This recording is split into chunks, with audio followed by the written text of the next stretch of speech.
we recently got our first look at the Final Fantasy Magic the Gathering card art. I saw an article by Kotaku recently, and they actually give us a sneak peek at 19 of the different cards, and we're going to take a look at it today. Now, Final Fantasy Magic the Gathering set is pretty infamous since pre-orders came out about a couple weeks ago, and it wasn't even more than maybe in a few days that the set was all gone. I mean, if we take a look at Amazon, for example, right now, Amazon is pretty much cleared out. I mean, we look at these different sets here, and so we have the starter kit, we have gift bundle, unavailable. The collector set, very, very hot item right now.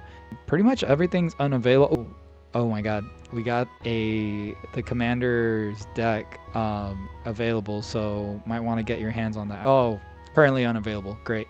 So as you see, it's going by very quick. Even if Amazon says they have the product available, it's selling out in seconds pretty much. So anyways, yeah, the past couple of weeks since the set came out, I got on Amazon, got on GameStop, Target, Walmart, various places, and they just left pretty quick and got up on tcgplayer.com, for over MSRP, and even on eBay for over MSRP. So it's really been tough to be able to get product for Final Fantasy Magic the Gathering, and luckily I did get my hands on some product, I gotta admit.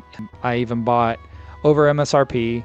I had to get my hands on the Final Fantasy Collector Booster Box. Yeah, so right now market price is just over $646, just a bit over that, around, let's say $650 from original price of I think it was $440 to now this. It's insane. And honestly, as a big Final Fantasy fan from a child, I saw this and I just had to get my hands on it. To be honest, I've never been a Magic the Gathering player. I had a lot of friends in the past growing up that would meet together at school and play Magic the Gathering, and it always seemed something very interesting to me. I just never really sat down and learned how to play it, but it's these types of expansions, specifically from Universes Beyond series of Magic the Gathering, that really have caught my eye. And when finally they announced the Final Fantasy Universes Beyond set, I just knew I had to get my hands on it. I mean, I'm coming more from a standpoint as a collector. I know that MTG is very near and dear to many people, but I've never personally gotten into it. So this is the first time that I actually buy a set of cards, well, several sets of cards, or booster packs, booster boxes, etc. I bought a lot, and this really did speak to the collector in me, being both a huge Final Fantasy fan, is just enjoying the evolution of the franchise in terms of game mechanics, whether it's going from turn-based to a little bit more action heavy, and what I think the best hybrid of the two has been in the Final Fantasy VII Remake and Rebirth. So when I got news that Magic the Gathering was actually coming out with a set for the franchise, or in collaboration with Square Enix, I knew I had to get my hands on it, and definitely more than ever, I'm curious to see how to play this game. I'm interested in learning how to play Magic the Gathering. These from the Universes Beyond series from MTG were as a gateway for many people like me. I just want to preface that to say that my perspective is coming from a huge Final Fantasy fan and also a collector. I do enjoy collecting Pokemon cards, and I have bought a little bit of One Piece as well. And so now I'm adding this MTG set to my collection. And yeah, today Kotaku, they're revealing the art of 19 cards. And so I just wanted to kind of look through it together, and I'm gonna just give my 2 cents on it. Now, again, don't play MTG, so forgive me if I'm ignorant or naive about the uses for each of these cards. I'm sure there's a lot of it that I just muted myself. I'm sure there's a lot that goes into it, and so I know it's a lot more complex than what I'm gonna be expressing today, but I'm really just coming from, again, a huge fan of Final Fantasy and a fan of just collecting in general. So that being said, let's take a little look over here. I'm sure there's been more cards being revealed, but this is my personal first time seeing more card art outside of what I've seen. All right, so here we go. We got Shiva's, which, yeah, this looks pretty cool. I mean, this art right here is straight from the game. It looks like, is it maybe Final Fantasy X? It says something over Final Fantasy. Yeah, so this is Final Fantasy X. Okay, and then here we got, all right, first look, Summon Shiva. So yeah, she looks pretty cool. I mean, so Final Fantasy X says Heavenly Strike, tap target creature and opponent counter is permanent with a stun counter. All right, again, I'm very ignorant to this, so I have no idea anything about these game mechanics. Enchantment creature, saga element. Okay, wait, but we have two different arts, so is there like an alternate art? Yeah, this one's more like, okay. All right, we got Yuffie, of course, classic Yuffie from the original Final Fantasy VII. This was the character art on the instruction manual, I believe. And if not, I had the actually Final Fantasy VII on PC, and so I had the strategy guide with Brady Games strategy guide. Shouldn't have sold that one, but anyways, yeah, I remember there was a whole section of the characters and their like profile, their background, everything, and this is the exact. It was a lot more anime-esque. But yeah, we got Yuffie Kisaragi, our legendary creature, referred to her as human ninja. I'm sure that's something, again, apologies, but I'm sure that's something specific about MTG that I need to look. All right, here we go. Tomberry, man, from Final Fantasy image. Creature, salamander, horror. Wait, are Tomberries salamanders? During your turn, this creature has first strike, touch. Fearful monsters that creep ever for poise. But yeah, Tomberry's always been one that they look cute. They're cute but deadly. I mean, and they usually have a lot of HP in the games too, from what I remember. Especially Final Fantasy VIII, for some reason that comes to my mind. Chocobo. And this is Saz's from Final Fantasy 13. Landfall one. Very cool. There you go, Noctis Fishing, the infamous fishing and campsite simulators or mini games from Final Fantasy 15. Man, Final Fantasy 15, I don't know how to feel about it. See, like Final Fantasy 15 with like the original Versus 13 concept and trailers and everything, I was so excited about it and felt like there was so much there to like dig into in terms of mythology and lore and characters, all that stuff.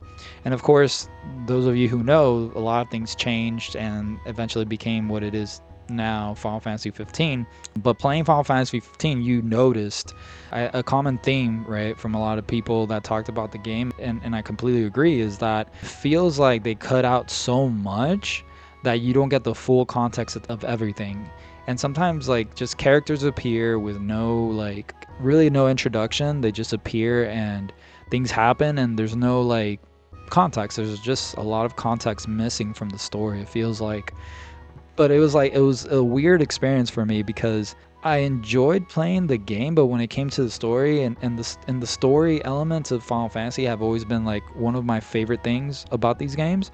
And I just felt like even though I enjoyed the gameplay, like there was just so much left on the table in terms of the story that it was lackluster. I mean, that's really at the end of the day my feelings on it. It just felt lackluster, and even I played the whole game and I finished it, but I felt like, you know, there's so much left on the table. Like there's characters that appear, whether it was the Dragoon character that she's with the bad guys, but also she's helping you out for like a mission. Like I was like, oh my god, such a cool looking character and somewhat mysterious and badass, but then it's just, you just get her for like one side quest and then she's gone, and then like I think you barely see her ever again, and then again she's like teamed up with the bad guys as far as I remember, but then she's helping you out, so it's kind of like she's a double agent in a way. It's what my interpretation from what I remember was. I wanted more of that character. I wanted to like kind of get that character development more fleshed out, you know. And it just felt like very like surface level. I mean, the most you got out of the characters was really the brotherhood that the main cast had between them. I mean, that's the most you got out of there. But everything from Noctis and Bella, I believe was her name. Not Bella. I think. Wait, no. Bella was the original. I think from Final Fantasy 13. Let me see. 15. Luna Freya. Yeah, I think Bella was the original love interest in Final Fantasy Versus 13. Funny that I remember that. Yeah, that's how much the Versus 13 impact me in comparison with 15. Again, like even that love interest, and that's another thing I really enjoyed growing up playing Final Fantasy, like Final Fantasy 10 and Final Fantasy, even Final Fantasy 8, like just the romance aspect of it, you know, like I really enjoyed that. And so again, like you have these two characters and they say they're like meant to be and that they're like love each other or whatever, but you don't see it. You don't see that development. You don't feel it basically. And I mean, yeah, like I even watched the movie, the companion piece of Final Fantasy Kingsglaive, right? And even that, like you get some of Luna Freya, but even with that, it's not enough for you to understand like her feelings for Noctis and Noctis's feelings for her. It's just like left up there. But anyways, wow, that was a long tangent just to talk about these arts. Anyway, moving forward. Oh yeah, Cloud. Now this card art, I believe I saw it's part of the bundle if I'm not mistaken. Part of one of these bundles if I'm not mistaken. Yeah, yeah, this one right here. This is the starter kit. I was able to get my hands on this. Still available, by the way, if you want to get it. I might put some links in the description of this video for some of these products. And the thing that I like about, you know, the art style is that it's very reminiscent of Dungeons and Dragons, which, you know, makes sense. Wizards of the Coast also does Dungeons and Dragons, so you know it would make sense how they basically take these other universes or these other properties and then, you know, adapt them to their style, and it fits well. I mean, like Cloud looks like Cloud, you know, it's just more, I would say the art's a little more realistic, less anime-esque or whatever. But yeah, no, it looks planets champion, legendary creature, human soldier, mercenary. During your turn, as long as Cloud is equipped, it has double strike and indestructible. This creature deals both first strike and regular combat damage. Damage and effect that say destroy, don't destroy this creature. Equip abilities you activate that target Cloud cost 2 less. Cloud again, ex-soldier. Now this one looks cool. This is definitely braver, right? Has to be braver. The limit break. That looks amazing. That looks great. So cool. Haste. When Cloud enters, attach to one target equipment you control to it. Whenever Cloud attacks, draw a card for each equipped attacking creature you control. Then if Cloud has power 7 or greater, create 2 treasure tokens. There's attach up to 1. So attach to 1. I do love the art, and like Braver's always been like, it's so simple, but one of the best limit breaks in my opinion. I mean, cross slash is pretty neat too. Yeah, I love, it's just so simple, and it's a great skill or move set from Cloud. Well, of course, if we have Cloud, we have to have Sephiroth. Of course, we have to. And man, does planet's air. So the other ones, Cloud is planet's protector, and then planet's air. 7. Legendary creature, human avatars, vigilance, attacking doesn't cause this creature to okay. When Sephiroth enters, creatures your opponents control get -2/-2 until end of turn. Whenever a creature an opponent controls dies, put a +1/+1 counter on Sephiroth. Oh, I love Sephiroth. It's like one of the best. Honestly, Sephiroth has to be one of the best villains in Final Fantasy franchise ever. Next. Okay, Terra, Final Fantasy 6 main protagonist, Terra. Okay, so we got Terra, Herald of Hope, a human wizard warrior. Trance. At the beginning of combat, on your turn, mill 2 cards. Terra gains flying until end of turn. Whenever Terra deals combat damage to a player, you may pay 2. When you do, return target target creature card with power 3 or less from your graveyard to the battlefield. There we go. Titus. Yeah, Titus is definitely my boy. I mean, I gotta be honest, Final Fantasy X was probably the first Final Fantasy I ever completely beat, and then I played Final Fantasy X too. I actually really enjoyed that game. I don't care. Might be a guilty pleasure, but I really did like that game. But anyways, I really did enjoy playing Final Fantasy X and playing as Titus and that story. I think it's so great. What I really liked about the game too was not only the romance, I thought Titus and Yuna was a great example of Final Fantasy doing character development correctly, but also developing those characters to show how they come together and, really fall for each other. Man, I'm just getting goosebumps thinking about it. I thought it was a very great, example of romance and character development in Final Fantasy. And also the cast of characters are cool, but what I really like, apart from the story, the characters, and the romance, was really the difference from other Final Fantasies. I think it might be the only Final Fantasy, maybe I'm wrong, but the way I remember Final Fantasy X was basically like, it was very much like pure fantasy, if that makes any sense. Out of all the Final Fantasies that I've ever played, they've always either been set in like a medieval fantasy or like a fantasy take on a modern day society, like Final Fantasy VII, right? It's steampunk, yes, but still it's set in like metropolitan areas, and then yeah, you have grasslands, you have deserts, snowlands, Arctic, whatever, and all that, right? It's not like our world, but there's still cities, there's still electricity, whether like Final Fantasy VII, it's Mako or whatever. But yeah, you still have a lot of things. You got motorcycles, you got the military, machine guns, stuff like that. And then like recently Final Fantasy 16, Final Fantasy VI is kind of like in between medieval with like modern day take, I guess. But then Final Fantasy 16, Final Fantasy 14, 11, 12, which is another one of my favorites of all time. Those are much more medieval, right? And then even Final Fantasy 13, I would say it strides the line a little bit to like pure fantasy, but you still have like cities and stuff like that. Yeah, it's kind of like more sci-fi, but I feel like, again, going back to Final Fantasy X, I just feel like Final Fantasy X really created a unique world with a unique mythology, and with their own religions, and like the aesthetic, I guess, is what I'm getting at more than anything. Like, they had Blitz, right? The like underwater soccer game. And so, and then they had the whole mythology with sin and everything, and how that's like a loop of just, I guess, the reincarnation of the world. And from what I remember, and they had a bunch of other stuff, but the world itself and the places you go to, they just felt so outside the, what's the word, outside the, not relevant, the familiar.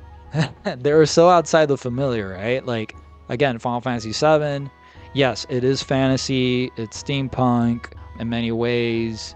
You have a lot of like infrastructure and industry that is like our world, but yeah, you have fantasy elements like magic and these monsters and creatures and overpowered humans and stuff like that. And then you have like Final Fantasy 8 and 15. Like 15, I think, was like the closest to like our world that it has possibly gone to at this point. And then 8 is somewhat, I feel like, or I should say 13 is kind of like that, but like, yeah, 8 still is somewhat modern, right? It's not medieval. There are medieval elements, but it's not a medieval-esque world. And so, again, that's all examples just to say that like Final Fantasy X really did like push the boundary of fantasy to me. Like I just, it basically, it really got me out of, like the familiar, right? And so it was, to me, I think to this day, is the most fantasy, or the best example of pure fantasy, right? Like out of like the familiar. There's nothing really tying us to our world. Yeah, there are like machines and stuff like that, but even the machines are very fantasy, sci-fi esque. So I don't know. Maybe that's a hot take, but for me, Final Fantasy X was always that like pure fantasy entry in the main line of fantasy. So anyways, that was a lot. I'm gonna definitely edit this. Okay. Anyways, moving on. So let's look at. Okay, where are we? 11. Wow, I talked to. Okay, we're halfway there, more or less. All right, next. Okay, Ishtola. I gotta be honest. I think it was Final Fantasy 14. I didn't play Final Fantasy 14. I mean, I did play 30 days, so I have to admit that I did at least play for, the free trial or whatever that they had, and I really did enjoy it. I really did like it. I just have a bad habit of buying a lot of games, not playing all of them, and then getting more games. So I have a big library of games, either digitally on my queue, or whether it's Steam or PlayStation, or physically. So, and I have sold a lot of them because of that, because I just stockpiling, almost hoarder-esque situation. But anyways, basically that's all to say, I don't know who this is. So I don't know who this is, but she looks great, and I know there's that cat species in Final Fantasy 4. But anyways, we got Ishtola over here, and I mean, she looks amazing. The art looks amazing, of course. And we got Knights Blessed. So legendary creature, cat warlock, vigilance. At the beginning of each end step, if a player lost 4 or more like this turn, you draw a card. Whenever you cast a non-creature spell with mana, value 3 or greater, Ishtola deals 2 damage to each opponent and you gain 2 life. Okay, oh, that's kind of cool. So if a player lost 4 or more life this turn, you draw oh, that's pretty cool. Like it's a counter, basically, right? So at the beginning of each end step, if a player lost 4 or more life this turn, you draw a card. Wow. Whenever you cast a non-creature spell with mana, value 3 or greater, Ishtola deals 2 damage to each opponent and you gain 2. Wow, that is... I mean, again, I don't know much about MTG, but man, this freaking card sounds pretty good. Anybody who plays this game and is laughing at me for not knowing what the hell I'm talking about, please let me know in the comments. If this is a good card, let me know what you think. Moving on. Okay. Emmett Selch, Uncertered, and Hades, Sorcerer of Final Fantasy 14 as well. I had a feeling. I have no idea who these people are, or these, I'm guessing enemies. Hades, I mean, of course. Emmett Selch. Alright, so legendary creature, Elder Wizard. Okay. Vigilance. Whenever Emmett Selch, it might be Selk. Is it Selch or Selk? I'm gonna say Selk. I feel like it's Selk. Emmett Selk. I might be wrong. Let me know. Enters or attacks, draw a card, then discard a card. At the beginning of your... If there are 14 or more cards in your graveyard, you may transform Emmett Selk. And then we got legendary creature avatar Hades, Sorcerer of Eld. Vigilant. Echo of the Lost. During your turn, you may play cards from your graveyard. If a card or token would be put into your graveyard from anywhere, exile it instead. Alright, moving forward. I don't got much to say. Okay, is this... I thought this was an ad. Final Fantasy. I thought this was an ad, literally. Token, artifact, food. Sacrifice this token, you gain 3 life. Oh, that's cool. Okay. So it's kind of like a potion, basically. That's nice. Looks awesome. Art looks amazing. Actually, from here, it's kind of like... It really does look, like, realistic. That's pretty cool, man. I really like that a lot. Looks awesome. Okay, this one's like super easy to understand, right? Like, I mean, this is super straightforward. I don't think you need to know how to play MTG. All right, anyways, next.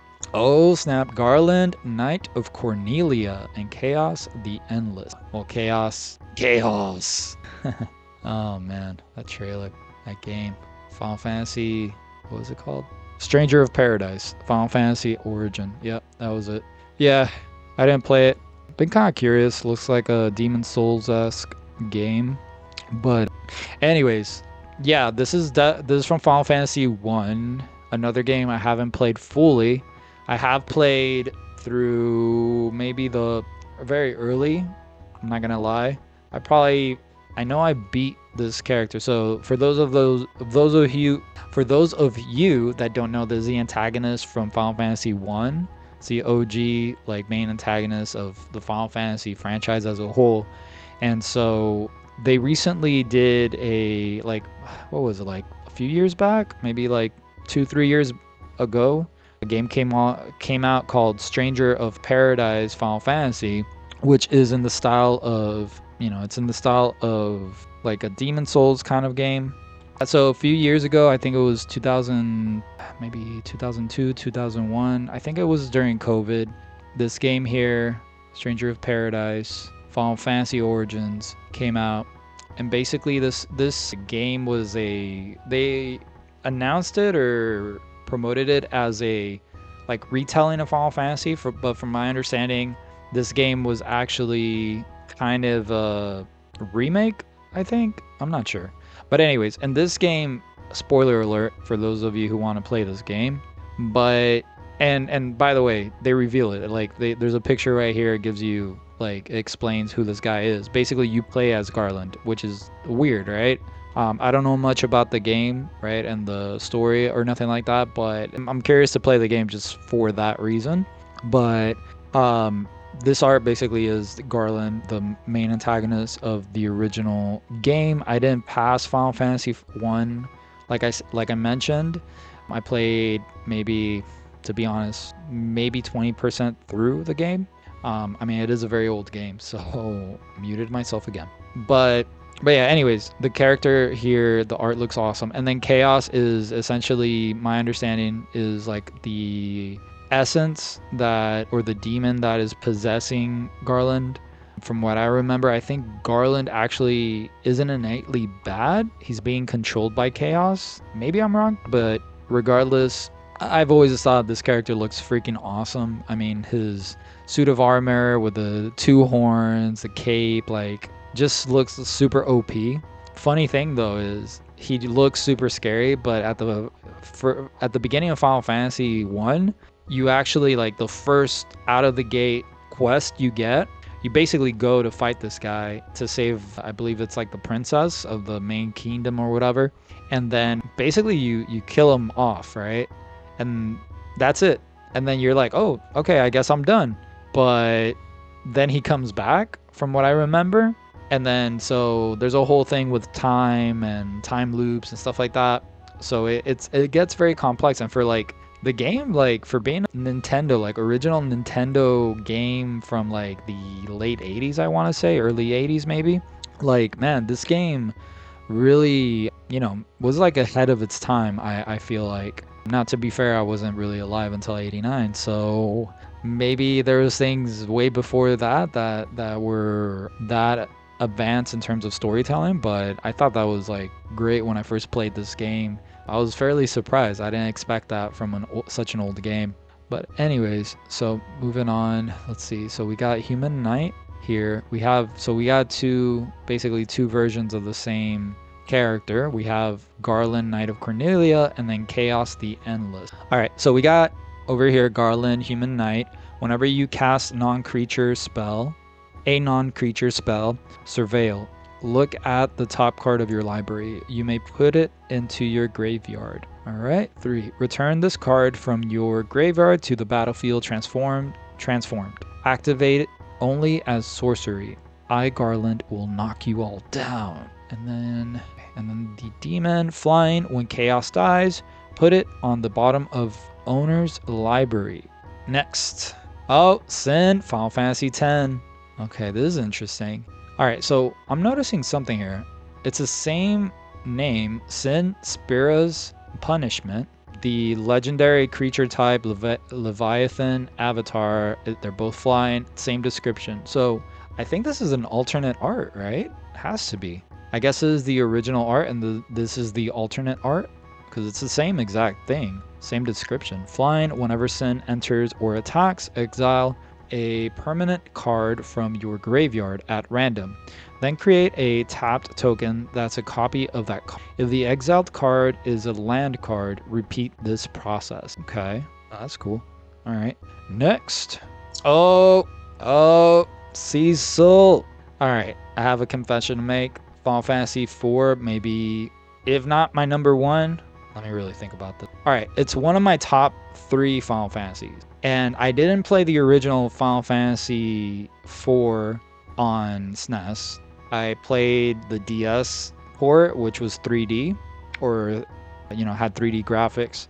And man, I absolutely love this game. And from my understanding, this game was very pinnacle for the series because it's the game that actually started a lot of tropes in terms of character development, the romance aspect, and plot that we see in entries from this point on, especially modern day. Like there's a lot of things in terms of like, the main character and then having like a main rival, right?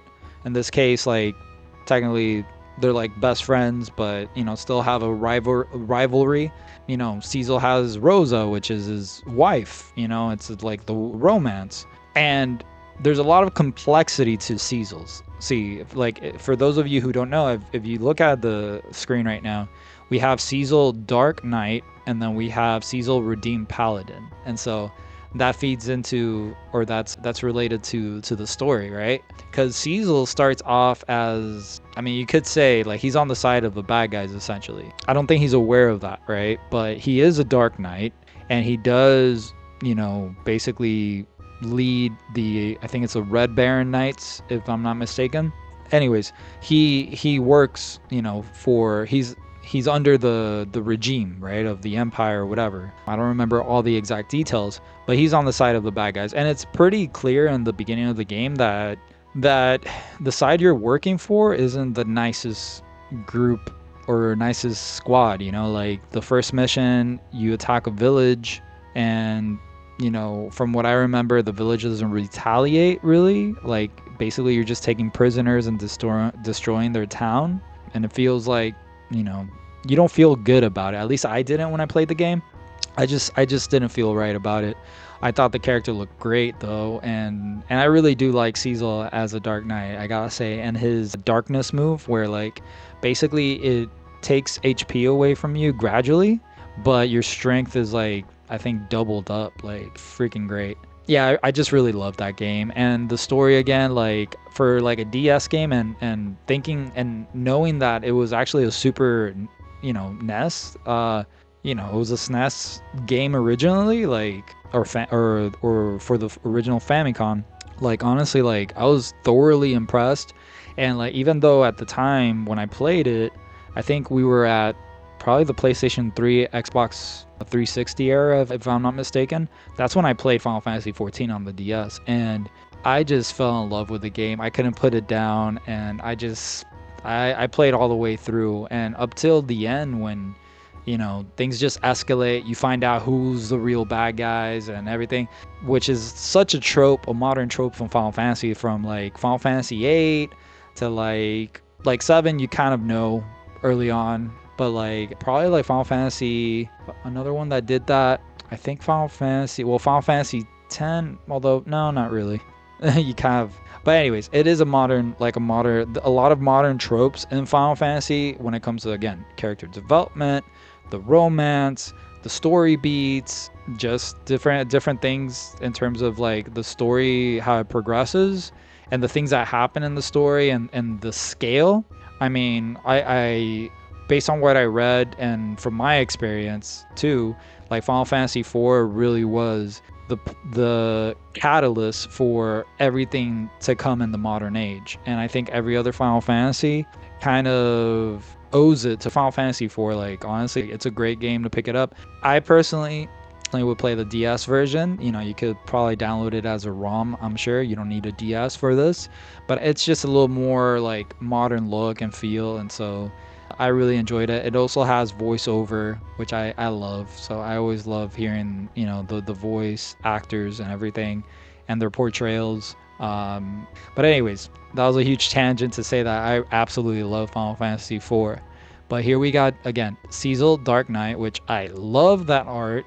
And I think he's got activated darkness. You got that aura right here, if you see it. This aura. We got, I think that's from it's representative of the darkness ability in Final Fantasy IV.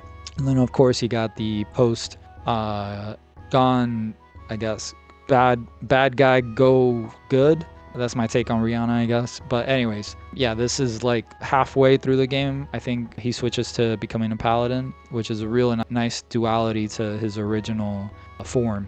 But anyways, I still love Dark Knight Cecil. He's one of my favorite characters of Final Fantasy. So here we go. We got Human Knight, Death Touch, Darkness. This whole time I'm talking about darkness, this, darkness, that is so cool. And that's literally what the card's about. I mean, come on, man. Like this is awesome. I mean, this is why I pick up the set. Like I had, even without knowing, I just had faith in MTG and Wizards of the Coast that they know what they're doing. They're catering to the fans, and yeah, like I'm just excited. I mean, like, you know, there's already been several sets out from Universes Beyond. I mean, they got Lord of the Rings is a big one that comes to mind, Fallout, I know Assassin's Creed and all that, and now Spider-Man I think is coming out with one. And then we're getting, I heard rumors that possibly Star Wars, etc. So, I mean, Final Fantasy, like, again, I just had to get it because it's like one of my favorite franchises of all time. I've been a fan for forever, basically. You know, one of the first games I played on the SNES was Mystic Quest, which I know is a topic for a hot debate, but I'm not saying that's my favorite Final Fantasy. I mean, it's like way below, but definitely it has a nostalgic, you know, it tugs on my heartstrings a little bit, and it's very nostalgic for me because that was literally like, I believe it was one of the first games I had on Super Nintendo, and I tried playing that game like 3 or 4 years ago, I think, on ROM, and I couldn't really get into it again. It's not great, but yeah, I mean, it touches a special place in my heart and brings so many memories. And that was the first introduction to Final Fantasy for me. And then from there, eventually I got into later in life. I never really played anything else Final Fantasy until PlayStation. And I actually played Final Fantasy VIII first, and then Final Fantasy VII on PC. I think it's just great. Like they give like this extra care on catering to the fans of Final Fantasy while, you know, incorporating the game mechanics of MTG, right? And so just something like this, like Darkness. I used to love playing Final Fantasy IV Dark Knight Cecil, and playing as using that ability was always a gateway to, like, it was always an out, is what I'm trying to say. Like when you're in a pinch, man, and like you're about to die, that was a way to, like, you know, it was like a last resort a lot of times for me. Like I would just use it.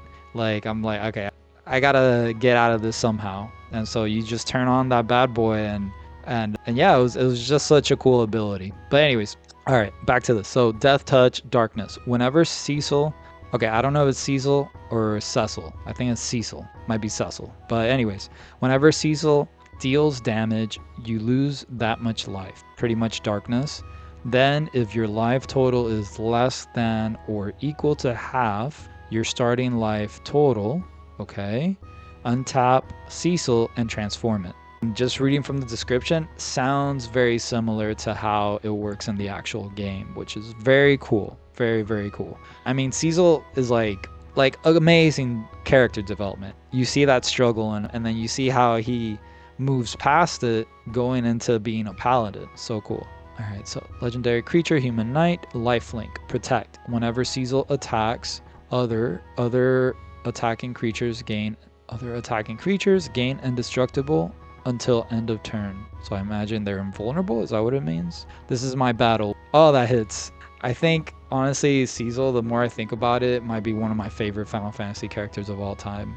Yeah, I think he might be my number one. I gotta be honest. I mean, I know Titus is my boy. I love Cloud, even though Zack, RIP, might be a little cooler than Cloud for reasons you might or might not know. Such a great character. Anyways, amazing. I love the Dark Knight. I gotta be honest. Dark Knight. Who's with me? Dark Knight or Paladin? I mean, I love the Dark Knight personally. But let's move on. We still got some. I'm talking too much. We still got some more to go. All right, here we go.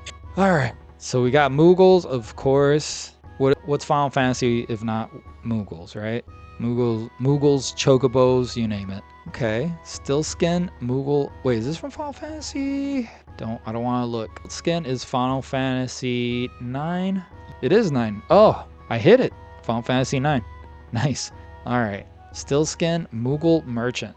Legendary creature, Moogle, lifelink. Target opponent gains control of another target permanent you control. If they do, you draw a card. Okay, cool.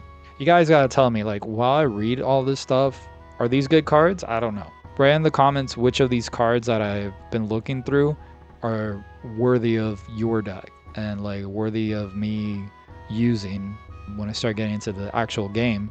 I gotta say, I do prefer if this is an alternate, I do prefer the alternate. All right, anyways, next. Of course, Cactuar, another creature from Final Fantasy that you can't live without. I mean, you always need a Cactuar around. 10,000 needles. Is there any surprise? I mean, if not that, what else, right? I mean, that's what they're known for. And this is Jumbo Cactuar. Yeah, that's a big daddy. Wait, we got a character here. I wonder who that is. And this one is from Final Fantasy 8. Second. Or creature plant, 10,000 needles, of course. Whenever this creature attacks, it gets plus 9,999. Wait, it does that much damage? Slash plus 0 until end of turn. Wow. I wonder how that works. Is that instant kill? Some Cactuars live long lives and grow huge. This Jumbo Cactuar is one of them. And the alternate art, which I do like. It looks that's like muted. This one's nice. Moving on. Dragon of Mount Golg. Final Fantasy 1. Okay. I never got to this creature. This is the first time I see this. But man, freaking art looks awesome. Very, very D&D-esque. Well, a little bit D&D, but for sure... Man, what's the artist? Final Fantasy concept artist. Concept. Yeah, the one that does this. I always forget his name. Artist. I have it right here. Amano. I think it's Amano. Yeah, Yoshitaka Amano. Yeah, I love Yoshitaka Amano's art. Yeah, look at this. This is all Final Fantasy. Final Fantasy 10. Final Fantasy 15, I believe. Is 15 as well from the deluxe edition. Yeah, I love Yoshitaka Amano's. Yeah, so Final Fantasy. Yeah, so like we look at this, it does bear like a similarity.